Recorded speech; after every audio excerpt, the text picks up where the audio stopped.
Patrick.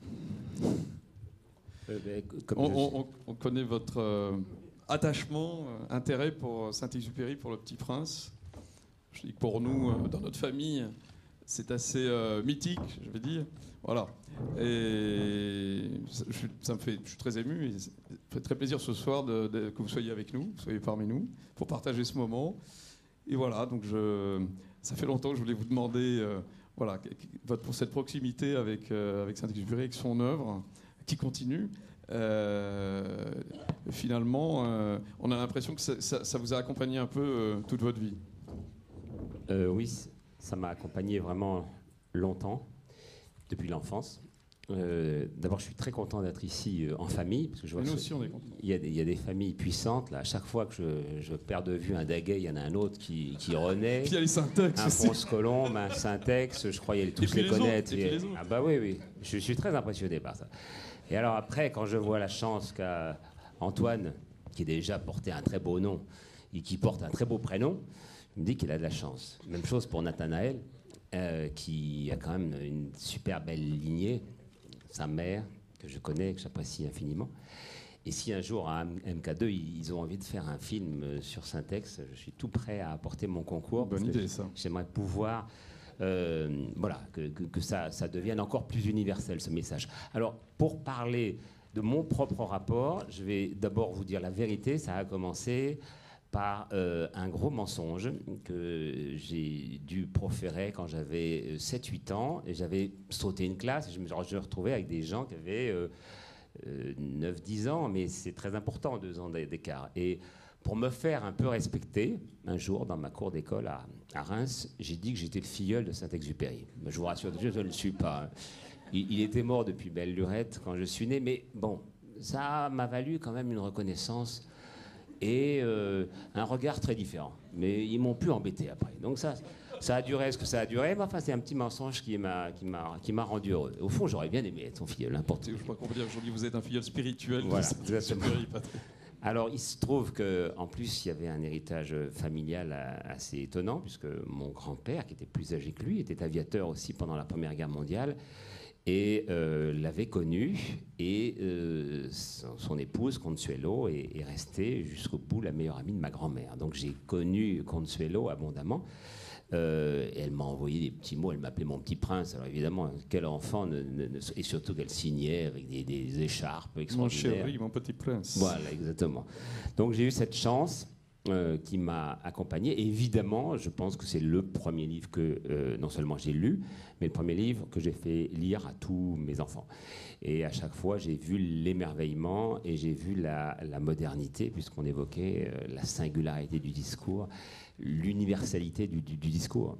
J'ai eu la chance d'animer pendant 10 ans une émission qui s'appelait Vol de nuit, qui était un petit peu comparable à l'Apitacle dont parlait Gérard Felzer tout à l'heure, c'est-à-dire c'est un décor un peu bleu nuit.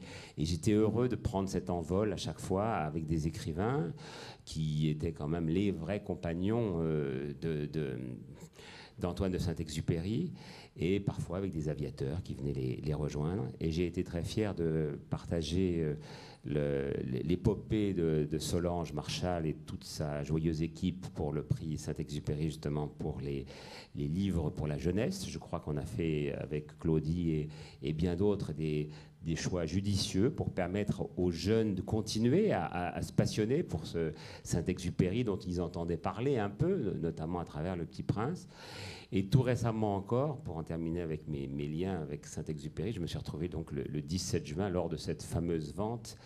J'ai évidemment pas pu me payer le manuscrit central de Terre des Hommes, mais je sais... Je vous ai aperçu dans le public, voilà. vous étiez en train de vous tenir la main.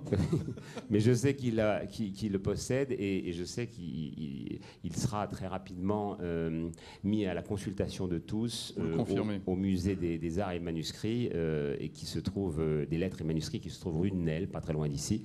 Et ça me fait plaisir de savoir aussi, comme vous, qu'il est resté en France. Et j'ai quand même pu m'acheter des petits croquis de Saint-Exupéry au dos d'un menu à Montréal, dans un restaurant où il était un peu confiné, parce qu'il avait été coincé, c'était en 1942, pour une histoire de visa. Finalement, il n'avait plus le droit de repartir et donc il en profitait pour mener la vie. Et donc derrière un menu d'un restaurant qui s'appelle le Flamingo, il avait écrit quelques dessins, quelques croquis, crayonnés quelques croquis.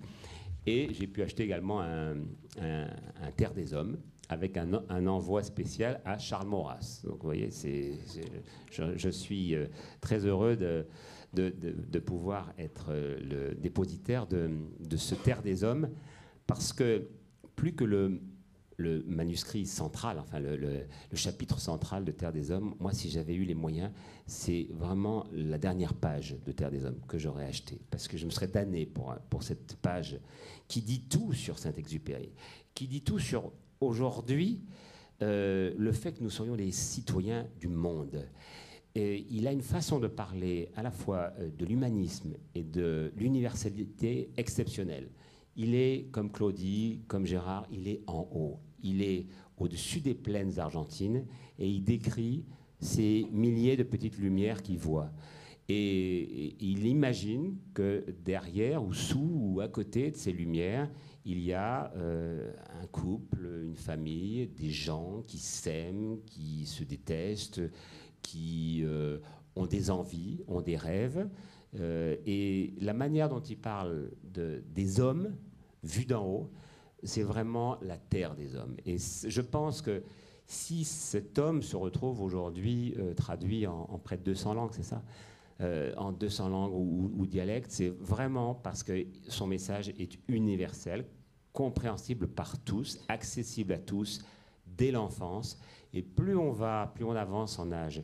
Moi, j'ai eu la chance de pouvoir suivre l'intégralité, pour un livre qu'on a écrit avec mon frère qui s'appelait Courrier de nuit, l'intégralité de la ligne, donc lieu après lieu. Je me suis longuement recueilli à Cap-Juby, dans cet endroit où il a été chef de poste pendant 2 ans, où il a écrit son premier livre, Courrier Sud. Et vous aussi, cet endroit vous a marqué, j'ai trouvé Cap-Juby, parce qu'on en a beaucoup parlé là pendant ces jours avec nos amis du Maroc. Parce que c'est une sorte de casemate et en même temps d'ouverture vers le ciel, vers l'Occident, parce que ça arrivait un jour, on entendait vrombir un moteur, et puis Antoine de Saint-Exupéry était là pour accueillir ses camarades qui, eux, continuaient à faire la ligne. Et quand j'étais à Villa Cisneros ou quand j'étais à Mendoza, par exemple, j'ai eu la chance, par exemple, d'aller sur les traces de l'homme qui est toujours en vie et qui a le premier rencontré Guillaumet en 1930, lorsque, après sa 80e traversée des Andes, et il s'est retrouvé, vous le savez, pris dans une tempête de neige, obligé d'atterrir dans des conditions de fortune sur le Laguna Diamante. On était en plein hiver austral. Et vous le savez, pendant 6-7 jours, il a marché. Et il a fini par être repéré par un petit paysan de 9 ans, je crois à l'époque, c'était Juan Garcia, qui a aujourd'hui la Légion d'honneur, et par sa maman. Et alors évidemment, quand ils ont vu arriver ce personnage, ils ont cru que c'était l'abominable homme des neiges, un yéti. C'était pas naturel qu'un homme ait pu traverser la montagne à cette saison. Et ils ont mis du temps avant d'aller à lui. Ils l'ont recueilli, réconforté, réchauffé, appelé des secours. Et assez vite, la nouvelle est arrivée dans le restaurant de Mendoza où Saint-Ex était en train de déjeuner. On a dit « Guillaumet est vivant ». Et Saint-Ex, vous le connaissez, il n'a pas pu s'empêcher. Il a pris son avion comme on prendrait aujourd'hui un scooter ou un vélo Solex. Et il s'est précipité, il est allé dans la direction qu'on lui donnait. Il a vu qu'il y avait un peu de monde sur la route, il n'y avait pas trop d'embouteillage à ce moment-là. Et il a atterri comme il savait atterrir, aussi de temps en temps, c'est-à-dire un peu sur 3 roues ou sur 2 roues. Enfin, il faisait ce qu'il pouvait, mais il a quand même atterri juste en face de son camarade et il l'a serré dans les bras. Et vous connaissez tous cette fameuse phrase que lui a dit Guillaumet, ce que j'ai fait, aucune bête au monde ne l'aurait fait.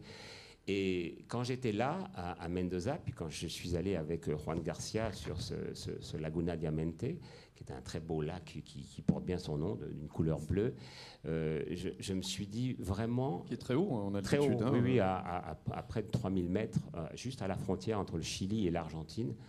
Et j'ai vu passer des avions et je me suis dit qu'un jour, Saint-Ex était passé là pour essayer de retrouver son camarade Guillaumet. et qu'au fond, il y avait ce lien, cette espèce de lien qui finalement fait parler les hommes, qui a permis à des hommes d'écrire à d'autres hommes, et à des hommes de transmettre leurs lettres, qui étaient parfois des lettres d'amour d'ailleurs, et ce n'est pas uniquement des lettres d'affaires, à d'autres hommes qui étaient en Afrique, parfois qui étaient en Amérique du Sud. Et ben, je me suis dit que voilà, j'étais vraiment très très heureux d'être là et donc de me retrouver 65 ans après sa mort, là avec une famille qui entretient avec fougue cette très belle flamme, et je crois que la réussite de votre colloque le prouve. Merci Patrick.